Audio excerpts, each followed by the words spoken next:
Bienvenue pour ce nouveau 7-8 Éco. Aujourd'hui, focus sur l'attractivité du territoire à l'occasion du MIPIM.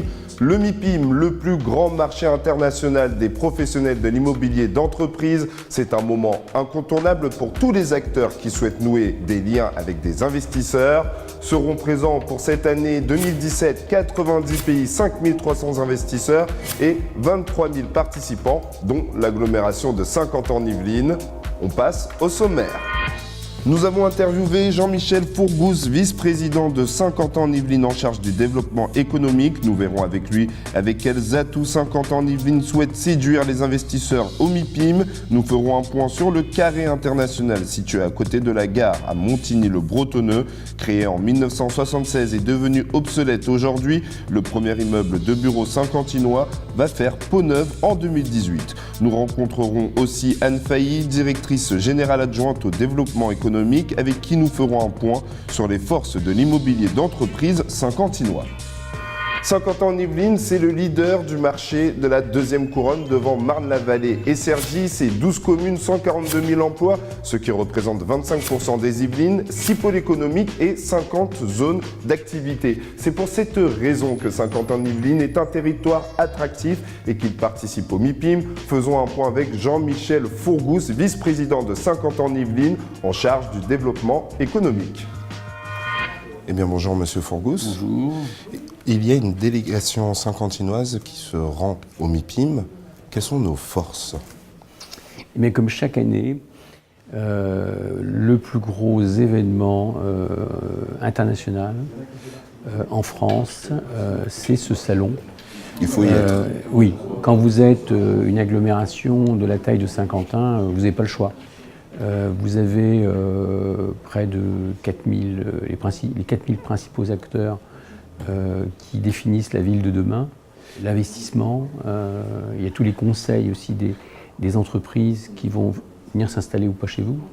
Donc il veut vous dire que c'est un rendez-vous qui est immanquable pour l'équipe qui pilote le développement économique de Saint-Quentin. Ou alors, sauf si vous voulez arrêter votre développement économique, mais en ce moment, si vous voulez créer de la richesse nouvelle, pour attirer faire rentrer de l'argent dans les caisses nouvelles, et ben voilà, et créer des emplois nouveaux, ben, il faut bien sûr, ça passe par le développement économique, et c'est un des lieux importants au niveau national. En plus, c'est un moment de rencontre aussi, parce qu'on travaille en équipe, en fait, dans cette situation. Il y a Saint-Quentin, mais il y a aussi la région.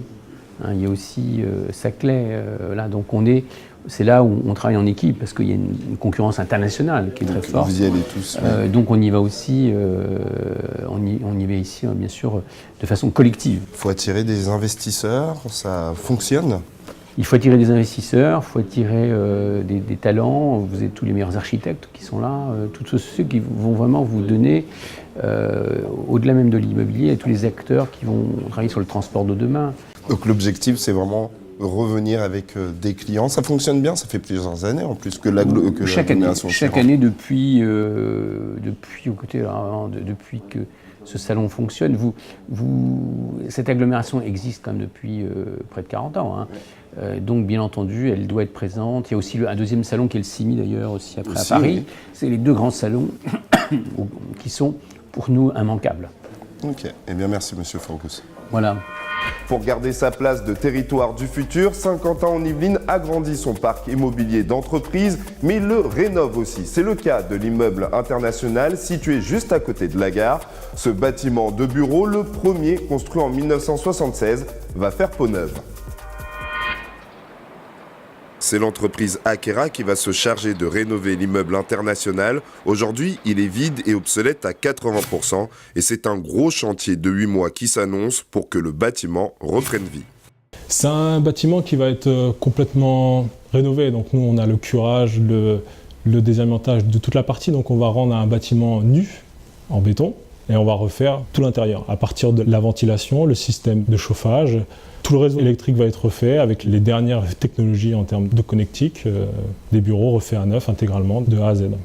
Le projet de restructuration verra la réalisation d'une zone d'activité de 20 000 m² de bureaux qui devrait accueillir le siège d'une société, mais pas seulement.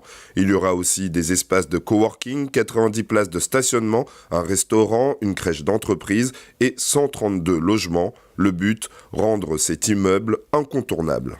L'idée, c'est d'avoir un utilisateur unique. Ça, c'est extrêmement fort parce que derrière ça, quand vous avez un utilisateur unique qui prend 20 000 m², c'est qu'il a une vraie... il n'y a pas de projet immobilier s'il n'y a pas de projet d'entreprise. Donc derrière ça, il y a vraiment une notion pour l'utilisateur avec lequel on travaille de faire un effet siège, donc d'avoir un immeuble identitaire dans lequel il va réunir plusieurs de ses implantations sur Saint-Quentin et d'avoir vraiment une dynamique d'entreprise. Au total, le projet est de 100 millions d'euros et il devrait être livré fin mars 2018. À partir du 11 mars, une bulle de vente sera mise en place au pied de l'immeuble international pour les personnes souhaitant acheter l'un des 132 logements. Le parc immobilier d'entreprise saint-quentinois représente 4,6 millions de mètres carrés. Il comprend 50% en bureaux, 20% en activités mixtes et 12% en entrepôts et logistique. Pour en savoir plus, nous avons interviewé Anne Failly, directrice générale adjointe au développement économique à Saint-Quentin-en-Yvelines, sur les forces du territoire. Bonjour Madame Failly. Bonjour. L'immobilier d'entreprise à Saint-Quentin, c'est véritablement notre force ? C'est notre force, ça l'a été depuis la construction et le lancement de la ville nouvelle. C'est ce qui nous a permis d'attirer des sièges sociaux, des établissements de grands groupes français et internationaux. Et c'est aujourd'hui un sujet sur lequel l'agglomération est mobilisée de façon à apporter les solutions adaptées aux besoins des entreprises, que ce soit des grands groupes ou des PME, des startups qui ont de plus en plus des besoins d'avoir un immobilier flexible, adapté à leurs besoins. Il représente 4,6 millions de mètres carrés. Oui, c'est pas assez. Alors, ces 4,6 millions de mètres carrés, au-delà de la quantité, je pense que c'est la question aussi de la qualité de cet immobilier qui est un élément essentiel de notre attractivité. Alors cette qualité, c'est d'abord la diversité de cet immobilier, puisque nous proposons des offres à la fois de bureaux, mais des offres aussi de locaux d'activité et des offres de commerce, pour des superficies qui vont de 10 mètres carrés, 15 mètres carrés à 100 000 mètres carrés, de façon à pouvoir justement nous adapter à des besoins et à des niveaux de développement, des niveaux de maturité des entreprises différentes. La qualité aussi, c'est la capacité à pouvoir proposer de l'immobilier qui correspond aux attentes du territoire. Et vous mettez aussi en avant la fiscalité qui est attractive, c'est-à-dire ? Alors, globalement, l'immobilier, c'est le deuxième poste de coût pour les entreprises. Et donc, elles vont regarder plusieurs éléments. Le premier, c'est évidemment le loyer. Nous bénéficions sur Saint-Quentin-en-Yvelines de niveaux de loyer qui sont stables et qui sont évidemment un élément de notre attractivité. Ce qui est important aujourd'hui. Ce qui est important. Le deuxième élément qui détermine le coût de l'immobilier, c'est évidemment la fiscalité. Alors, cette fiscalité, Saint-Quentin-en-Yvelines est engagée sur une stabilité de cette fiscalité, à bénéficier d'une notation, des meilleures agences de notation extrêmement favorables, qui montrent notre engagement à offrir un environnement fiscal favorable aux entreprises. Et j'imagine qu'il y a les futurs projets. Alors dites-moi, parlez-moi un petit peu. La qualité de l'immobilier, c'est aussi notre capacité de développer de nouveaux projets. Vous évoquiez les 4,6 millions de mètres carrés.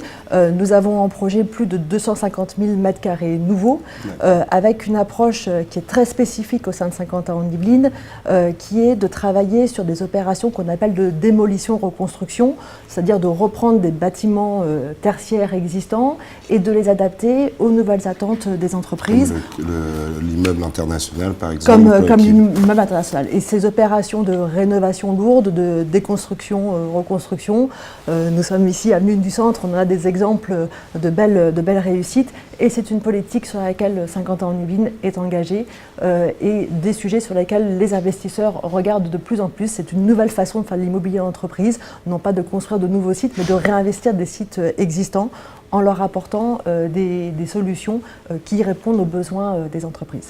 Eh bien, je vous remercie, Madame Failly. Je vous remercie. Au revoir. L'agglomération est le deuxième pôle économique de l'Ouest parisien après La Défense et elle se trouve à 30 minutes de Paris. Beaucoup d'entrepreneurs ont compris les forces de Saint-Quentin-en-Yvelines. C'est le cas de Nathalie Roy, fondatrice d'Inexpat, une entreprise unimontaine qui aide les expatriés à s'installer en Île-de-France et sur le territoire. Ancienne présidente du réseau Créactive, un réseau de femmes entrepreneurs, c'est en 2009 que Nathalie Leroy crée l'entreprise Inexpat. En 2016, elle a eu une 50aine de dossiers à traiter et tout est bon pour aider les expatriés à s'installer. On fait toutes les démarches pour qu'ils puissent arriver en France, avoir leur autorisation de travail. Et puis, une fois qu'ils sont arrivés, on finalise les formalités d'immigration et en parallèle, on leur recherche un logement. Quand il y a des enfants qui ont besoin d'être scolarisés, on peut chercher des écoles. Donc, on les conseille sur les écoles internationales, les écoles françaises, en fonction du profil de la famille, des langues et de ce qu'ils souhaitent faire aussi. Le réseau d'action d'Inexpat, c'est l'Île-de-France, mais pas seulement. Elle connaît très bien l'agglomération de Saint-Quentin-en-Yvelines, qui est un profil très intéressant pour les entreprises. Saint-Quentin plaît beaucoup aux familles qui ont des enfants plus ou moins jeunes, qui ont besoin d'espace, donc des logements plus grands. À Saint-Quentin est moins cher que Paris, qui ont besoin d'infrastructures, d'écoles primaires, collèges, etc. Sur place, on a quelques clients qui vont avoir besoin des écoles internationales de proximité. Donc on a le centre culturel franco-japonais à Montigny. Donc là, j'ai en cours une mission pour une famille qui s'installe pour cette raison à Montigny. Et puis, il y a le lycée franco-allemand de Buc aussi qui peut intéresser certains de nos clients. Pour mener ses missions à bien, Nathalie Leroy travaille aujourd'hui avec 5 collaborateurs. Elle espère, dans l'avenir, élargir son champ d'action. La deuxième grande soirée des entrepreneurs aura lieu le 22 mars à 18 h au siège de Bouygues Construction à Guyancourt. À cette occasion, les grandes entreprises, les PME, les startups et les porteurs de projets sont invités à participer au concours des projets innovants. Vous ne savez pas comment sécuriser la protection de vos données? Pour répondre à cette question, une conférence est organisée à 18 h 30 mardi 14 mars à l'UGC à SkyWest à Montigny-le-Bretonneux. C'est Uteco, c'est fini. Bonne soirée à tous.